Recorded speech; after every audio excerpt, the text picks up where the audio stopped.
welcome to the Rental Roundtable. This is our fourth episode. We're here with John Adcock from Adcock Equipment. John, welcome to the show.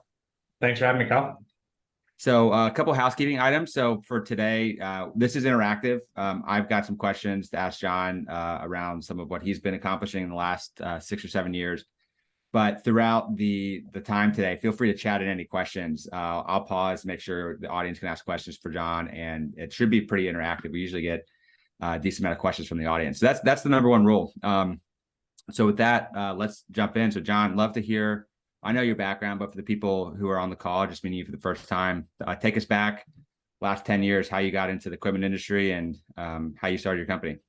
Well, thanks, Kyle. So I guess it started back almost probably 16 years ago. I'm 37, graduated with a marketing diploma here in Edmonton, Alberta, Canada. Interviewed with Finning, which is the world's largest Caterpillar dealership, and interviewed with a materials handling company that was loosely related to them years ago. Applied, got on, worked with them for probably almost 10 years in a rental coordinating role, then a sales coordinating role, and then an equipment brokerage role, which really kind of brought to me where we are today, where I specialized in selling used equipment primarily to other rental companies. So I took care and helped develop the rental yard network for Western Canada, specializing in dealer-to-dealer sales, right? So it helps support other independent rental companies with primarily used equipment at the time.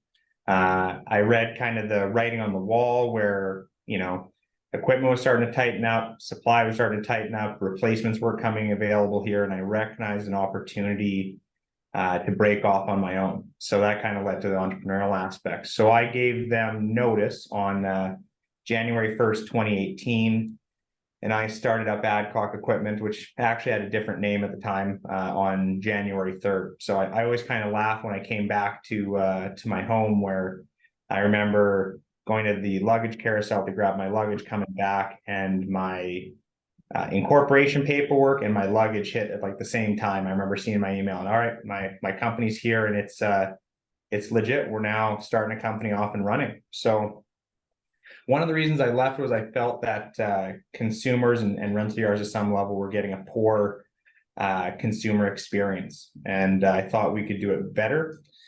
So with a small loan and a little bit of cash, a loan from Business Development Bank of Canada, maybe 150 grand and 50 grand of my own, I started my own company brokering, selling equipment, operating out a little of a one-bedroom den in a little town called Short Park outside of Edmonton. I soon realized that people didn't necessarily want to buy equipment from people operating out of bedrooms, and leased a little bit of land from a company called Western One at the time. And they actually ended up selling to United 3 months later. So United was my landlord for a couple years. We leased an 1.5 acre piece of dirt. I bought a construction trailer for 10 grand, hauled it in here. We borrowed internet from the restaurant across the road until they could get internet in for us here. And we got it started there. So we started buying and selling used equipment myself. So we would buy it from the majors and other people, bring it in, and start selling it out to other operators. And then fast forward, we brought my brother on to help in kind of an administrative role in the summer, and said, hey, let's see what this is like. If it's good, you can make some money selling and get a little bit of commission. And if it goes bad, I'll pay you $15 and you're a summer student and you go back to get your education degree in September. He took a real liking to it and we kind of started rolling. And before you know it, we started to see more and more pieces of equipment enter our yard.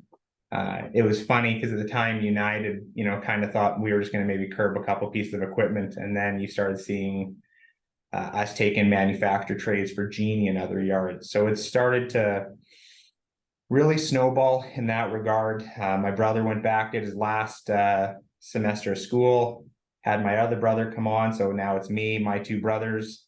Matt's trying to sell equipment at night or whatever when he's not working as a teacher. And we've kind of kept rolling since. Brought on a mechanic, brought on My dad in a service capacity role, brought in mechanics. Before you know it, we're making a temporary tent in the back. And I got photos online. I'm happy to show people sometimes, but we made a temporary shop in the back. And I think at one point we then took on the used equipment deal for Genie for Canada, where we take all the manufacturer trades, which really kind of allowed us to hit the ground running, continue to invest and grow. And before we know it, we were kind of outgrowing the space. And I think, Western One or United was pretty content with us having us leave too. It was a acre and a half yard space that they could utilize. Moved into another building from Cat Rents. We subleased for a couple years. Then during that time, we actually started building our own building. So, fast forward today, we're now about 25 employees between two locations, with one building here in Nisku, Alberta, Canada, just outside of Ritchie Brothers. It's about 20,000 square feet with mechanical staff and probably a couple hundred pieces of new and used equipment that we now ship to rental yards, contractors, end users, government entities throughout North America. That's awesome. I love hearing founder stories, particularly the early days. I'm curious, when you go back and think about yourself, did you always want to be an entrepreneur, or is this something that you sort of came out of nowhere where you saw the opportunity and just felt like you had to do this? I always wanted to be an entrepreneur since I was a kid. I remember making lemonade stands when I was a kid. I remember, selling skis on eBay when I was working at a local sports store and they were letting you resell stuff. Selling, flipping, always was part of my DNA. So it really kind of came down to understanding systems and opportunities and selling. And you kind of put it where I always thought entrepreneurship was kind of the ultimate form of selling to some level and vice versa. So yeah, it was something I always wanted to do. My dad was a heavy duty mechanic, contract out when he was younger. You seen that and you just recognize that there was a lot of business opportunities for people. And that's how I kind of got. Sounds like it's in your DNA with the lemonade stand from the beginning. That's interesting. If you kind of go back 5 or 6 years, what surprised you the most about this journey? I'm sure you sort of had an idea of what you were doing when you started, but I mean, when you think about what you really signed up for 6 years ago, what's been the biggest surprise on your journey? Biggest surprise on this journey probably has been, I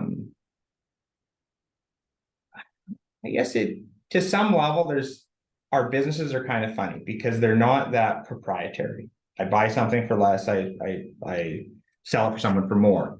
You buy a piece of equipment, you rent it out to someone there. It's not a crazy jump, but surprises along the journey, I would say, I don't know, I think just there's never a good time to really do it.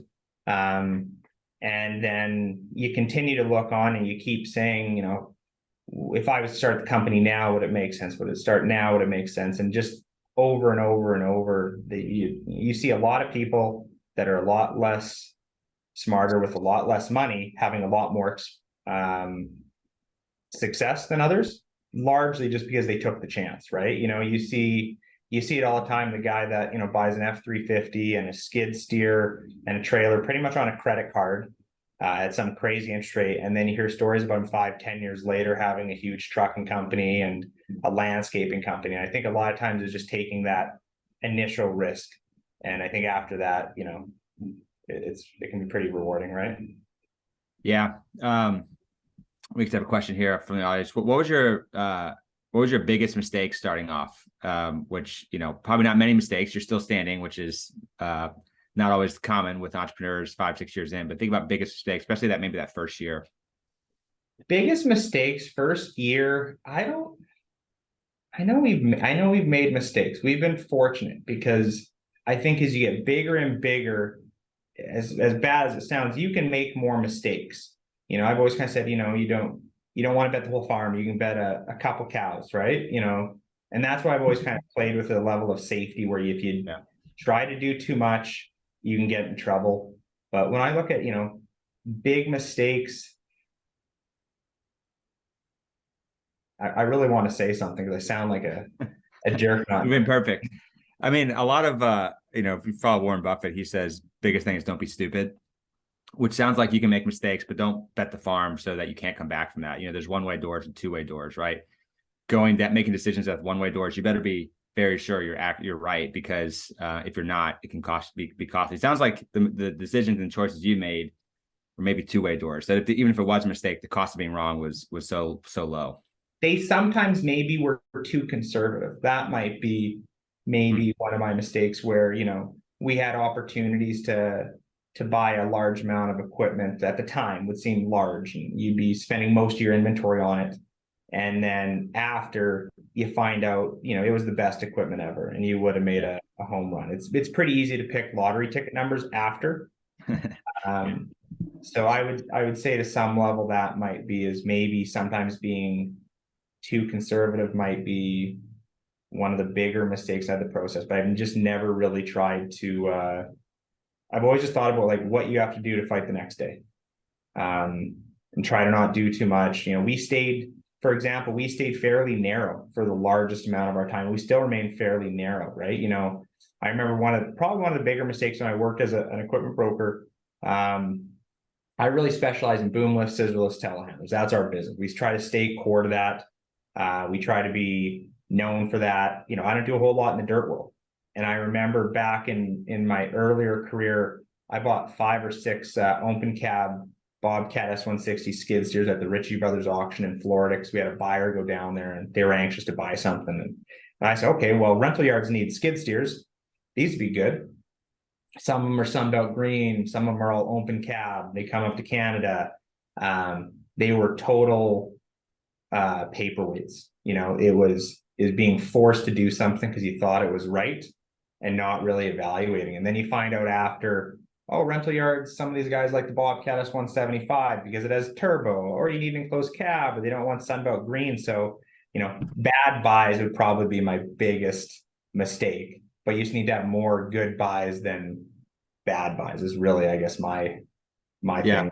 Well, on one hand, you're saying like you want to minimize the cost of being wrong and making, those big, bad purchasing decisions, avoiding those. At the same time, you also said earlier, you wish you were more aggressive in certain areas. What's that balance, right? Because at some point, if you're too aggressive, you make the wrong decision, you're really screwed, right? So, I don't know, going back, it does sound like you wish you were more aggressive in certain areas. Anything in particular? Like, there's a lot of entrepreneurs on this call and people who are on the similar journey to you. And I'm also one of those entrepreneurs. So I'm thinking about, when you say you wish you were more aggressive earlier on, how do you do that without betting the farm and being wrong? I think, I think one of the first deals I did is trying to find, in negotiating, you're trying to find ways for everyone to win. And I think some people, it's about money. Some people, it's about terms. Some people, it's about warranties. Trying to find these motivating factors in those deals. So I know early on, one of the deals I had, there was a crane company that was going out of business, and they had a bunch of old Ingersoll Rand telehandlers. And I only had so much capital. I remember I'd look at my spreadsheet and you'd be worried because you've spent, 150 of your 200,000 nest egg, right? And but you knew there was good deals, there was opportunities. And I think a lot of times a business owner or an entrepreneur needs to just try to find other motivating factors. So I spoke to that crane company. I said, like, I want to buy all these. I don't have the capital for them.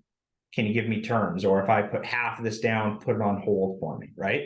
It's finding creative ways to move deals forward where they value cost certainty, right? They knew they had a disposal cost. Who's going to walk away from half of a machine payment on a deposit? If it takes an extra 30 or 60 days, it's great for them. And they went well. So I think it's trying to find unique deals or mutually exclusive stuff. I think so often people are always trying to beat everyone down to the bone. And I think a lot of rental yard owners can probably feel the same way, right? It's finding a balance where everyone feels they got a fair deal. And if it's kind of say like negotiation, if everyone thinks they got a bad deal, it's probably pretty fair. I like that. Well, I appreciate you sharing your entrepreneurial journey. I want to move to some of the cash flow conversation. Before that, we did get one more question related to marketing. What types of marketing campaigns are working for your business? Are you investing in digital at all? We did a little bit of search engine optimization. And and SEO or SEM, I guess, right? So paid Google ads. They did okay. But I think there's some trial and error in doing it yourself. You probably save a little bit of money than using an agency, but often, we had an agency helping us, and they found out they were using our name inside of the marketing aspect. We have a very unique, funny company name, and we know it. And anyone that sees it online remembers it. And of course, if you saw Adcock equipment, people click it every time. So we said we're paying $1 or $2 to click for something that if we Google Adcock equipment, we should have the first 10 of the 12 spots dominated in place. So it was little things like that. But from a marketing standpoint, LinkedIn has always been really well. Early on, I joined the Canadian Rental Association, or the ARA, which is great from a networking standpoint. Even some small Facebook groups for rental companies is a great way to market there. So those are a couple aspects that I've utilized there. We haven't done a whole lot in print. Haven't done a whole lot in banner ads, because unlike our business, a lot of our business is built where people are only calling us if they have an immediate need, right? They need a telehandler there. And I think it's often maybe tough for some rental yards to say, okay, if you rent a board at a football game or something like that, how much do you get back on it, right? Yeah, totally fair. So it sounds like there's important, you have to do some marketing, but maybe hasn't been a total grand slam as the only aspect of getting awareness for your business in terms of digital marketing. I think it's, you don't necessarily have to be the best at anything. You want to be the best, but as an entrepreneur, if you're the best found, that's half it. I've done some travels in the US, and it blows me away parts of the country that we have some rental companies or dealerships that don't have websites, don't have websites. Like Google My Business was a real easy, logical one that I would suggest for any independent rental yard. It's free. It's, helps your Google algorithm getting listed. It was interesting to see, it shows you a statistic of how much of it is organic, how many people found us, and how many of us are, in discovery, right? They search by name or they search by product. And that was something that I think there's an immediate dividends where we could see at some points, maybe half of our incoming hits through Google My Business was that. And the other standpoint, I think, is when companies are starting to spend their money marketing, it's tough to measure where their dollars or where their advertising is coming from. So, when we started in year 2, year 3, we spent probably close to $60,000 on Kijiji, of all things. So that's a Canadian equivalent of like a Craigslist, right? And people hear that it's like $20 an ad. That sounds crazy, but there's definitive leads you can see that came in, or it's tracking your 1-800 or your phone number to see where calls are coming in, right? It's just trying to find methods to measure it, and then you can put your money into advertising. You see a lot of people that they buy advertising and then they just hope it works. Yeah, I'm with you. I think it has to be a scientific approach to it. Digital marketing is sort of something we do a lot of. And if the old way of just like, oh, this feels like a good ad to run, let's see what that doesn't work. You got to be analytical and measured on it. Do have a few questions actually now piling up. Yep. So I want to get to those. First one is from Mike. Do you ever subrent your equipment to other independent rental companies? So maybe a personal question for your company. No, we do. So our business is kind of funny, right? So our premise really is the sale of new and used lift equipment to pretty much any demographic that needs it. But we have developed a small re-rental fleet, primarily of big booms, so like 120 foot up and up units that we've helped, the majors and independents in Western Canada. And we would look at opportunities like that in the US or other parts of the country too. So yeah, without a doubt, re-renting has worked out well. And it's kind of a logical aspect, because a lot of times I'm working closely with other independent rental companies and they say, I need a Genie 5519, but the 2-year job, and they kind of come to you on a re-rent and say, well, I actually have one in stock. I can help you out with it. Or it's, John, I've got no interest in buying 120 or 180 foot boom here. Can I re-rent it from you? And I say, yeah, absolutely. So yeah, without a doubt, those kind of open line conversations, it creates a some win-win relationships for everyone too. So yeah, no problem re-renting if I have the machine. Awesome. Another question from Johnny. Do you offer financing resources to your customers? If so, have you built that network of financing resources? Financing and transportation are two of the biggest things that we get asked. It's also two of the things that we also get prospected on the most too, right? So our week, we're pretty good to get 3 to 5 finance brokers, and 2 to 6 trucking companies every week looking for our business.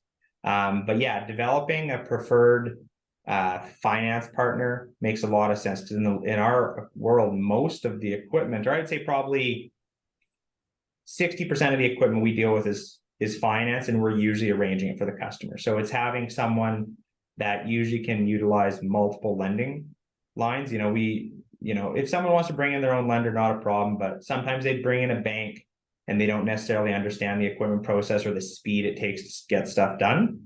So yeah, we work with a finance broker that'll have access to 30 different lenders that can typically place it well. Also, we sometimes have some finance partners that work with some of the manufacturers for subsidized rates. That is fairly limited right now with kind of a hot market, but any percentage payoff you can get helps, right?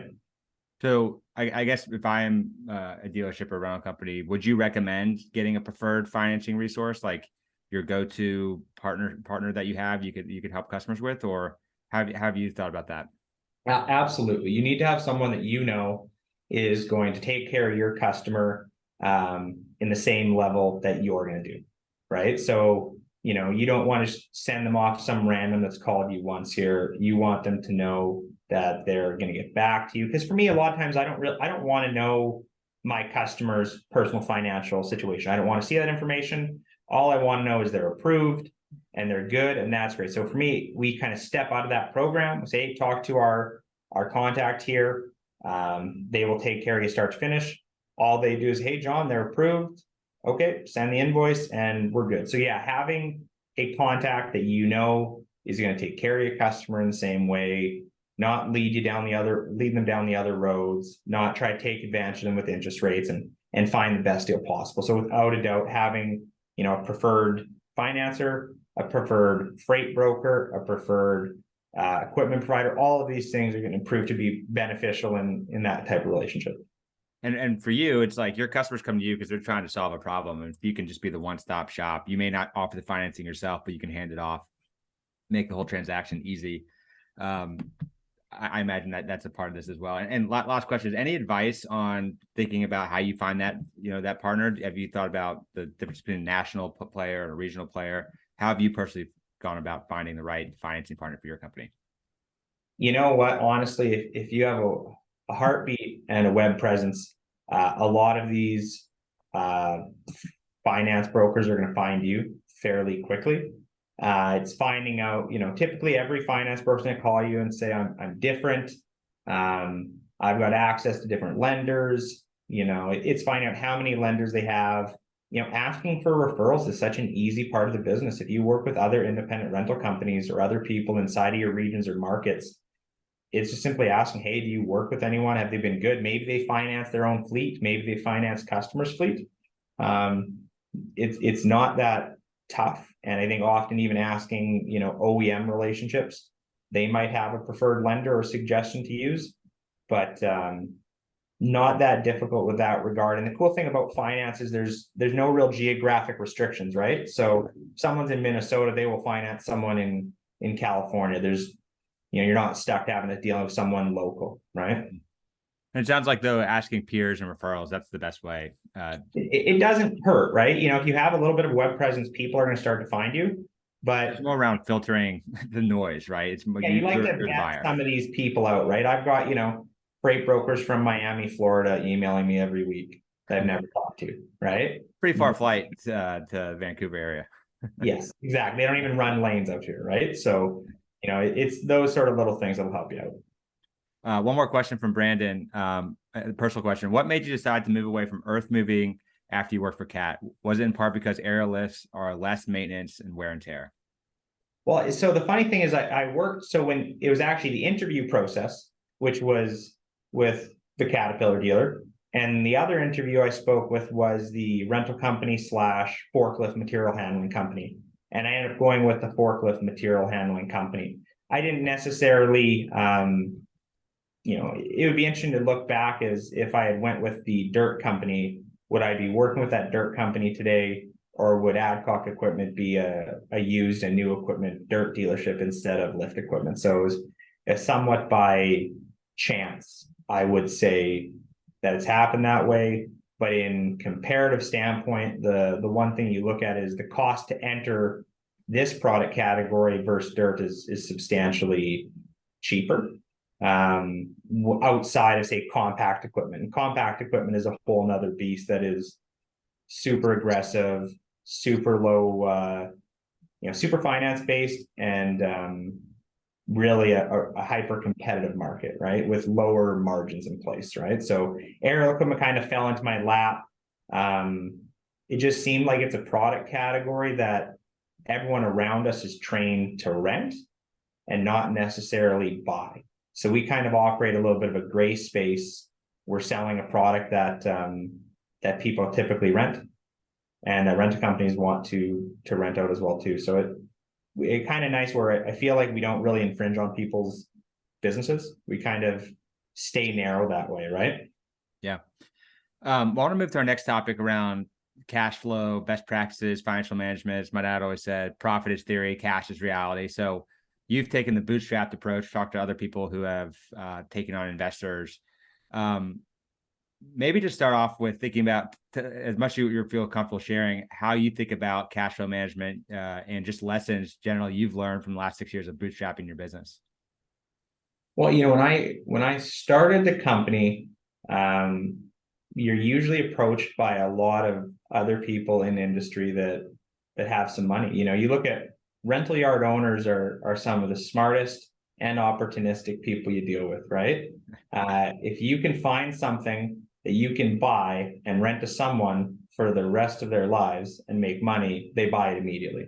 So I was approached by a couple independent rental companies early on saying, "Hey, John, like, we'd love to buy a stake in," and it never resonated with me, right? I just said, if I'm doing that, I'm then answering to someone. So for me, it's a completely hold entity, no private money, no pass down money, nothing there. It's just my own cash that I made as a sales rep and a loan from a bank, right, to get started. And if I could just pause there, like, why take that route, right? Because just play the other side of it. It's much harder. There's your own money is on the line. You're going against other competitors who are maybe more well capitalized. Why decide to go at your own and not have any other investors or people as part of this? I've always felt that partnerships inside of a business is a marriage that's purely based on money. There's no love there, right? You're not with your spouse or significant other because money. You're there for love, typically, if it's a good, healthy relationship. But in a business relationship, it's money. It's no, "Hey, John, I know you've been around for so long here. The company can't make any money. It's not there." So for me, taking on a partner at that time just felt like it would be entering somewhat of an employment agreement all over again. So, do you take 100% of the risk? Yes, you take 100% of the upside. And that's where it didn't make sense to me at that time, right? There's probably situations where a lot of independent rental companies, myself, could say, okay, you take private money on and maybe you could scale or grow your business at a different pace. But over the past 5 years, it's been crazy enough that I don't think we needed some artificial cash injections and again, a reduced level of control inside my business either, right? Yeah, I mean, it sounds like you're like, look, if this is gonna be my company, I'm gonna do this. I'm going to do this. We're going to go down swinging one way or another and participate in the upside or not. That actually led to a couple questions from people. One from Sean. We are a 5-year-old rental company that specializes in long-term heavy-duty earth moving and snow removal equipment. Having some issues getting our foot in the door. Any advice, John? So heavy duty. So it's mainly heavy dirt and snow removal, they said too? Yeah, long-term heavy-duty earth moving and snow removal equipment. I would be interested to see if they've spoke to other rental companies. That is something that would make a lot of sense. It seems somewhat kind of they know their market better, but, is there an opportunity to re-rent their equipment to other rental companies? You kind of see in parts of the market where re-rental for some new startup seems to be the way in to become a rental fleet, right? You market to an end, you market as a re-rental option only, and then eventually you have to flip the switch to all types of customers if equipment isn't working. So I would try the independent rental company route here, because especially with dirt, it is capital intensive product, right? There may be an opportunity where you've got small homeowner rental companies that don't purchase that type of equipment, either don't want to, don't have to, don't have the space. There could be a scenario that they could potentially be able to provide that type of equipment to them. That would be my starting point without knowing further more about the company.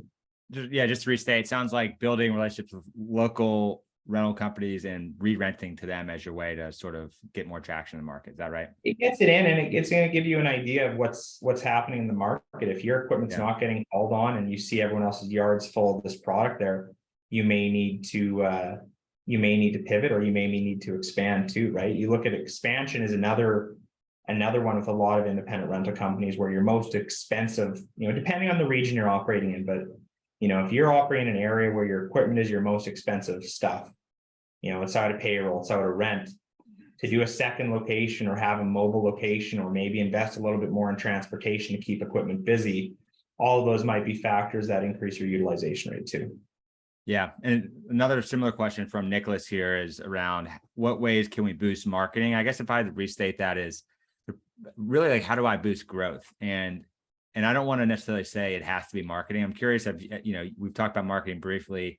There's also a sales aspect, right? Where you're building relationships personally, maybe driving around.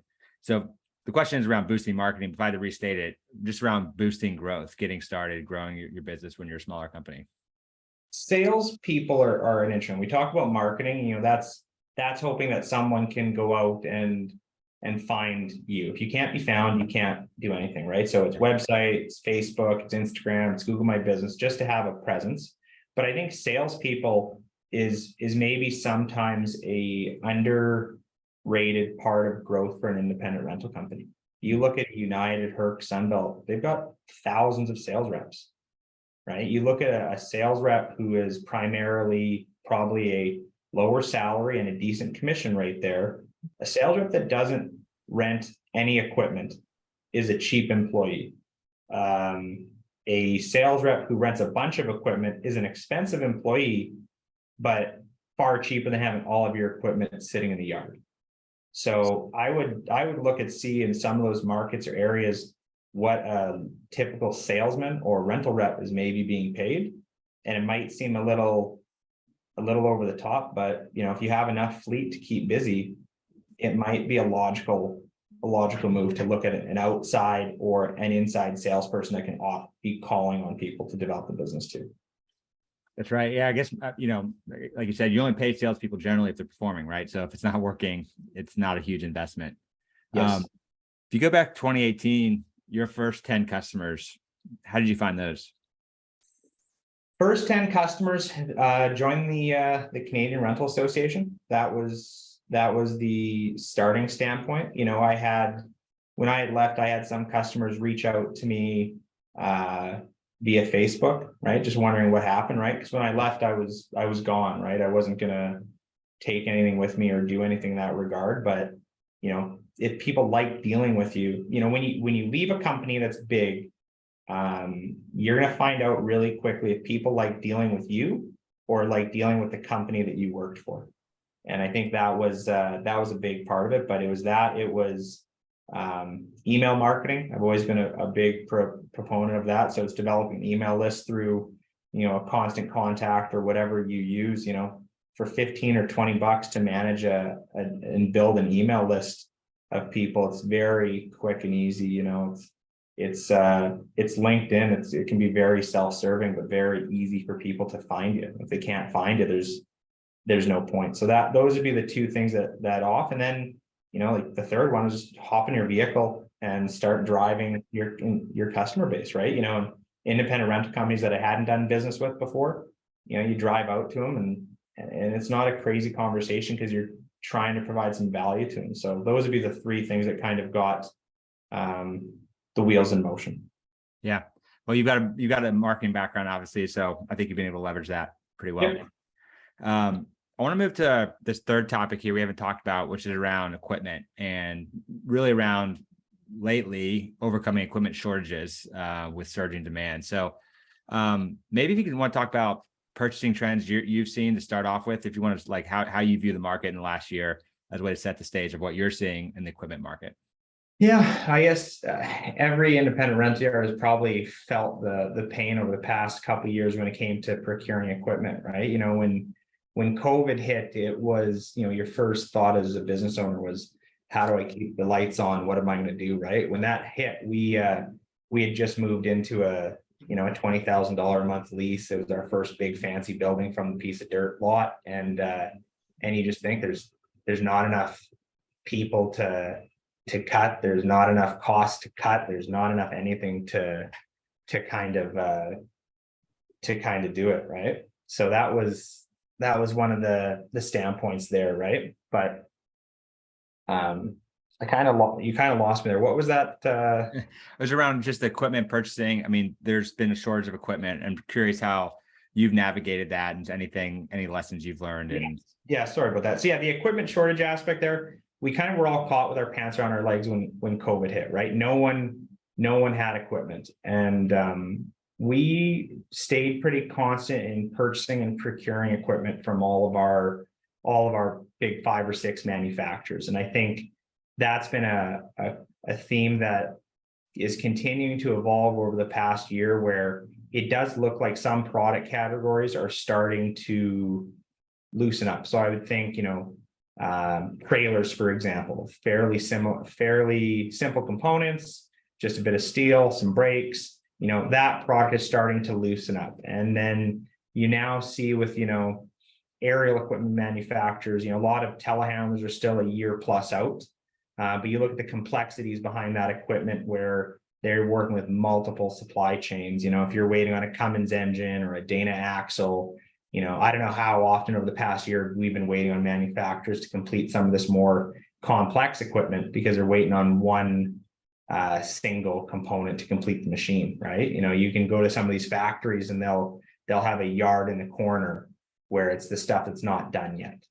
And you've seen that come through. So I think that's been a challenging aspect, but I do think it's starting to alleviate a little bit, maybe in electric scissors, for example. In the aerial world, they're starting to simplify a little bit. You've got a lot of Asian manufacturers now entering the market here in Canada, and then will be coming into the US once the tariffs start to adjust. So you start to see some slight cracks there where gear is starting to get out. And it's probably a balance of both supply and demand. I think you've got a lot of manufacturers that went to rental yards in the past past 2 years, say, hey, put an order in, you cancel if you want to cancel it. And now I think no one wants to be stuck with no equipment after having nothing for the past year. So I do think there's probably some overstated demand in the market a little bit right now that we'll have to kind of weed out. But on the flip side, it's not all frothy, not like every single machine could deliver to you tomorrow. So I think it's about balancing your demand for tomorrow versus your demand for 2 years down the line. It's difficult to know what piece of equipment you're going to need in 1 year from now. It's pretty easy to know if you're going to need a 19-foot scissor before your summer boom kicks off, right? Any strategies of how you determine forecasting that demand, a year out, 2 years out? Do you use data, obviously, to make that decision? Is it a gut feel? How do you determine that?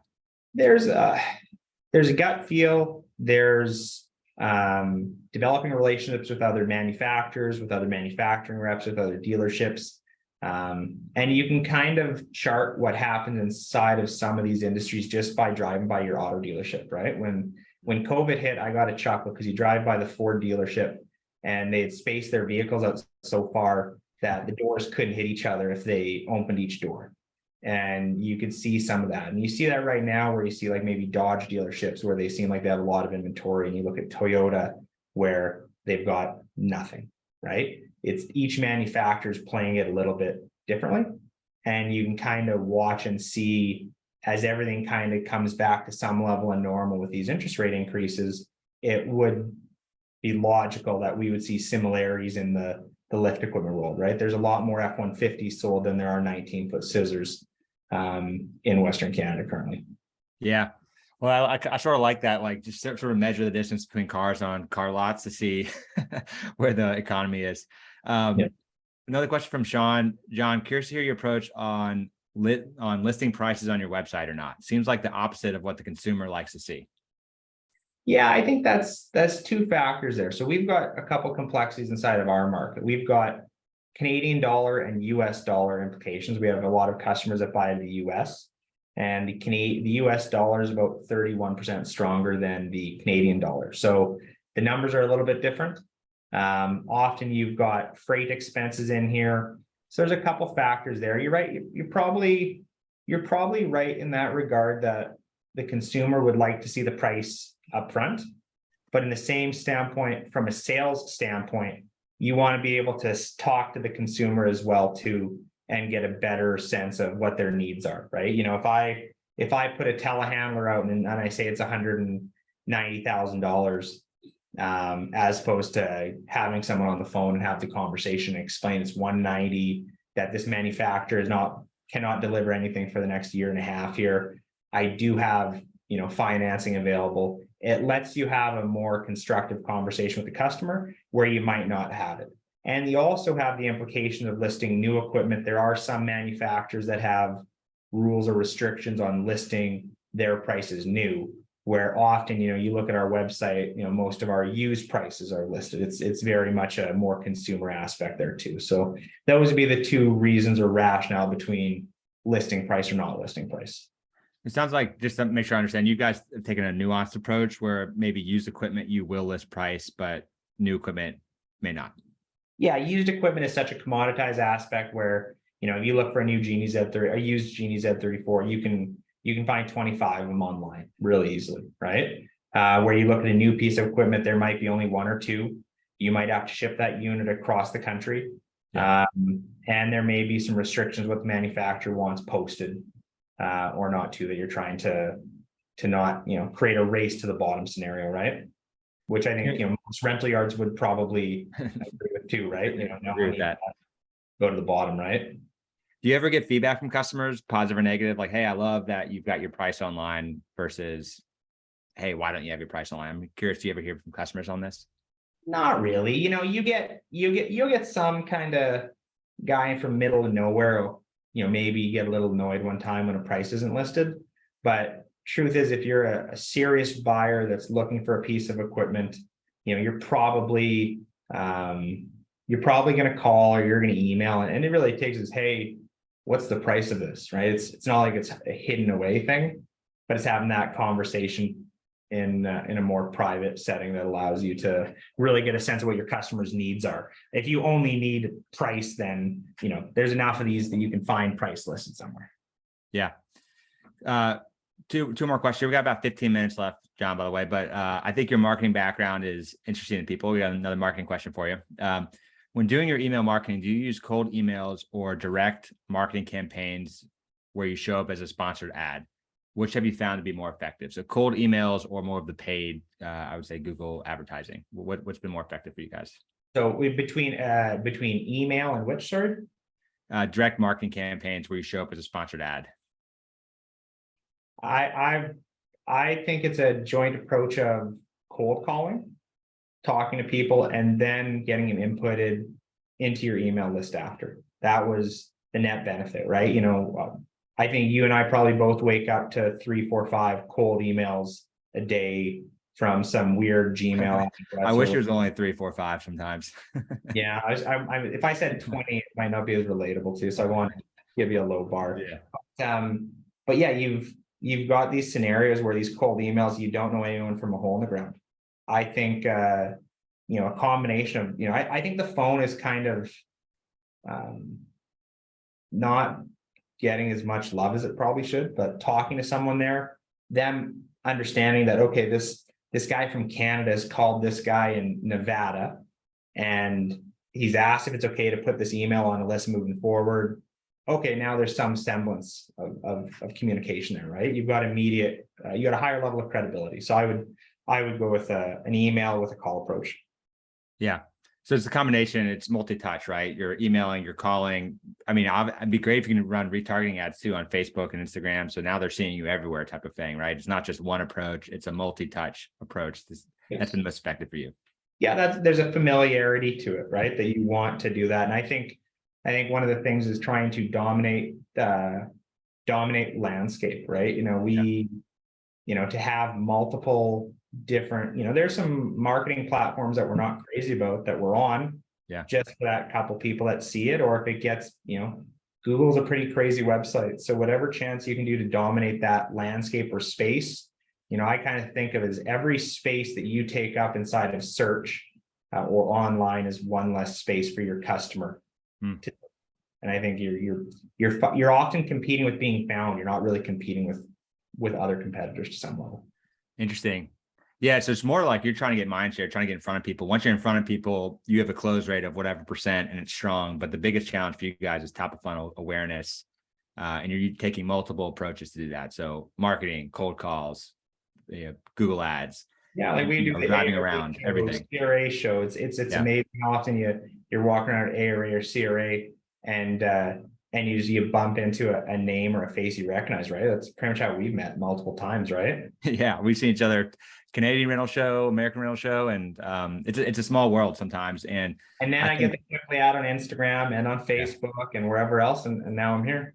We do I would say the Facebook ads, retargeting. So it's not random. People feel like it's random, but they've obviously been to our site or they've seen something around us. So it starts to feel like you're everywhere, and you're not trying to be everywhere for everyone. You're trying to be everywhere for your specific customer, which I think is a key point here. Changing subjects here a little bit around going back to the cash flow side of things. It's more of a personal question of thinking about what are the pros and cons of investing in your business and when to take out cash for yourself. I think something we talked about previously around how much you continue to fund the business for a long-term payoff versus maybe you want to buy a new car, maybe you want to buy a house. How do you think about when the right time to take cash out of the business is? I'm of the opinion there is if you need to buy something, you buy it before you start your business. Because as an independent business owner, once you start, your lending capabilities are so poor until you show enough salary over time, right? When I made the determination to leave my prior employer, I was making good money. So it was okay, let's get a home equity line of credit in place just in case I need it. All right, let's get my credit card limit up to high as possible just in case I need it. Let's get whatever lending or capacities in place now when you're making good salary versus, you're making what you net out in the end.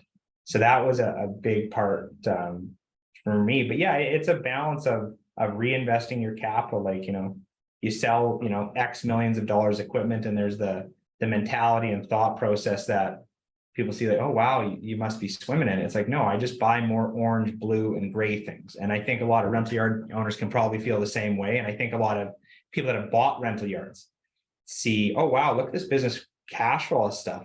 And then they find out how much equipment they have to continually replace and grow, right? Yeah. So there is a struggle between how much should you take out and pay yourself and how much you reinvest in the company.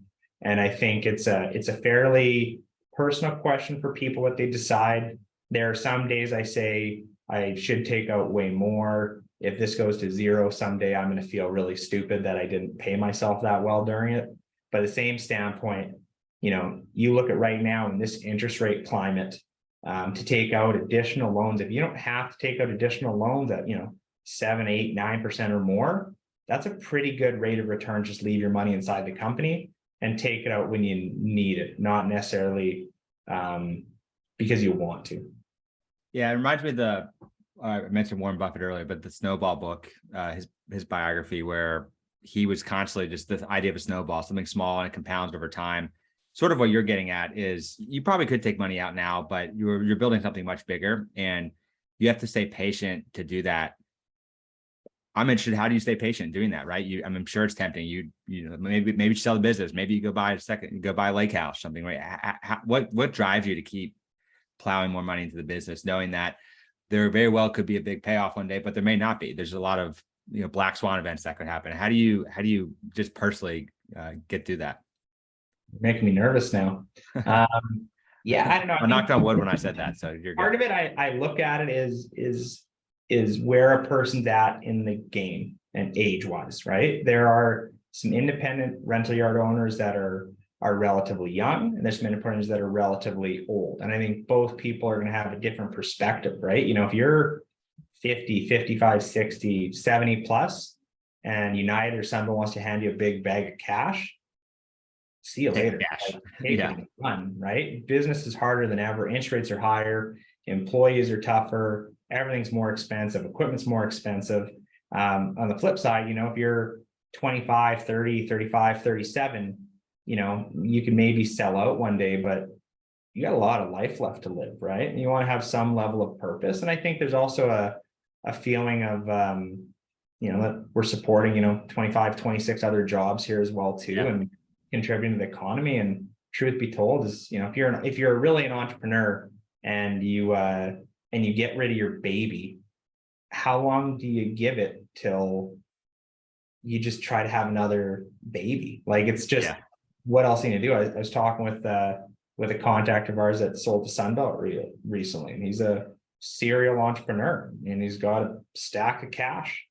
And to some level, it's tough to not want to do something again, but based on his age and that spot, it's far more tempting, right? So I think it's just too early in the game to make that. And I think there's a lot of people that feel that way. And on the flip side, there's people that are towards the end that, maybe need to be building a plan so they can find a way to phase themselves out of the business or maintain the business, have it run still, be profitable, and not necessarily sell it either, right?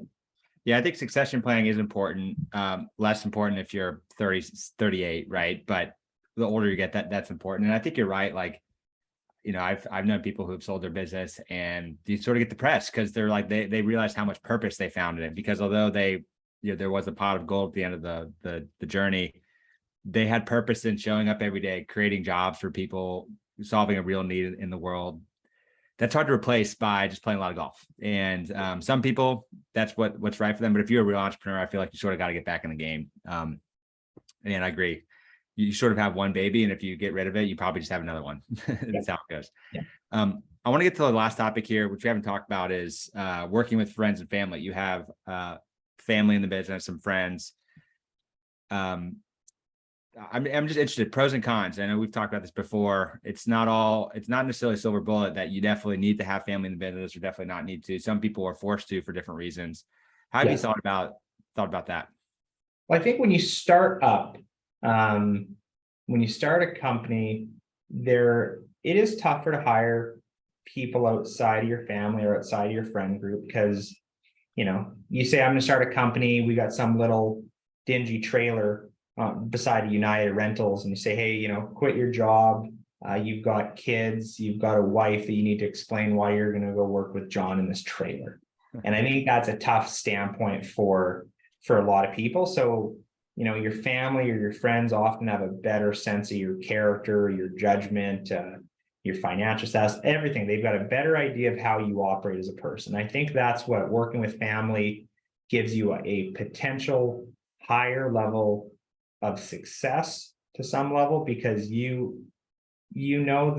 fault. If you have a family that you talk to, and the faults of them, and they know the faults of me, right? So they might know someone doesn't respond well under stress, or someone needs that. And also, you kind of know people's personal aspects too, right? I think a lot of people bring their baggage to work. You can say that you work 9 to 5 or 8 to 5 or whatever, and leave your baggage at home. Well, truth is, like, people bring their baggage, right? Their cell phones are on their desks. Their girlfriend or wife can be texting them or yelling at them the whole time. You don't know who's going through what. So I think working with family, it gives you a bit of a better idea. If someone's sick, if someone's got kid issues or whatever, it allows you to be a little bit more empathetic. And I think everyone can kind of read into the situations.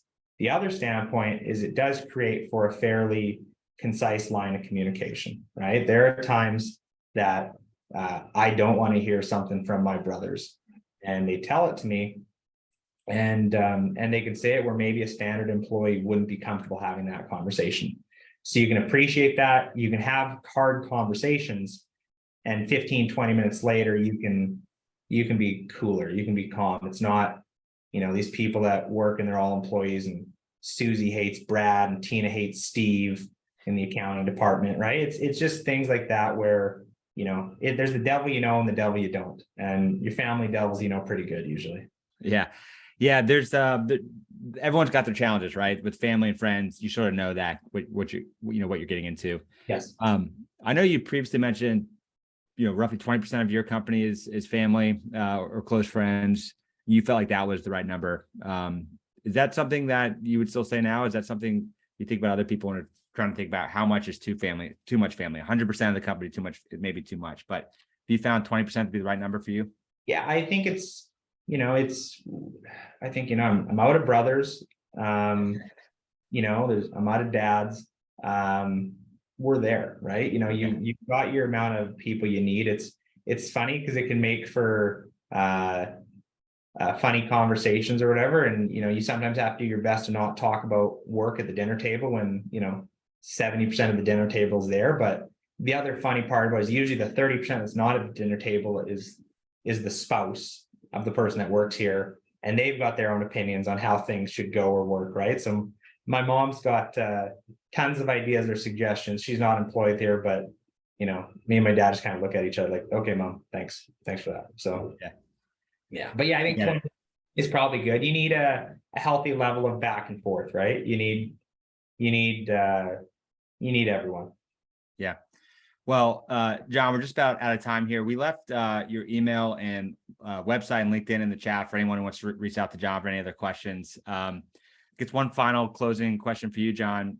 Biggest highlight last 6 years, or one of your highlights? Think about individual customer stories or employee stories. What's been something that's been awesome and giving you a lot of purpose in what you're doing? I think there's just a kind of a cool feeling of being able to do this with your family, your brothers, your wife, your dad. And I think from an upstart standpoint, a lot of time, as an independent rental company or an independent equipment dealership, we're working against like titans in our industry, right? These companies are publicly traded. They get to operate in a realm that doesn't, we have to make money every month. We have to make money. We've got a real payroll. We support real employees and real growth throughout the industry. And I've got a high level of happiness knowing that I managed to do that with my brothers and family and dedicated staff, that, you're creating something that benefits everyone's personal lives, not just oneself, right? You're doing it with a group of people that, you think 26 people, you got, 26 families that are involved in it too. So it's a pretty cool feeling. And I think a lot of times in our industry, we're so busy taking care of the next customer, fixing the next machine, dealing with the constant problems and things that come up that we all have, that you really don't get a chance to look back and say like, wow, this is a pretty cool journey that I'm getting to do with a group of people that you love and you work with, that you just, Monday through Friday, it's war. And then, you're on to the next one. So it's a neat feeling, but I think that's probably one of my highlights, when I actually have a chance to sit back and look at the progression as a group. Yeah. Well, these are the good old days, and sometimes you're in the fog of war, but it's important to take a step back sometimes. Well, I want to wrap up here. Thank you everyone for jumping on. Just some closing notes. Our next rental roundtable will be in 3 weeks, August 9th, with Doug Haas. We'll send a reminder out for that for the 5th episode we'll have. This particular one, it'll be on YouTube tomorrow. We also have the rental roundtable now on Spotify and Apple Podcasts. So you feel free to listen back to this as well. But anyways, John, you've been awesome. Appreciate having you on, and look forward to seeing you at the next rental show. Great. Thanks for having me, Kyle. All right. Thanks, everyone.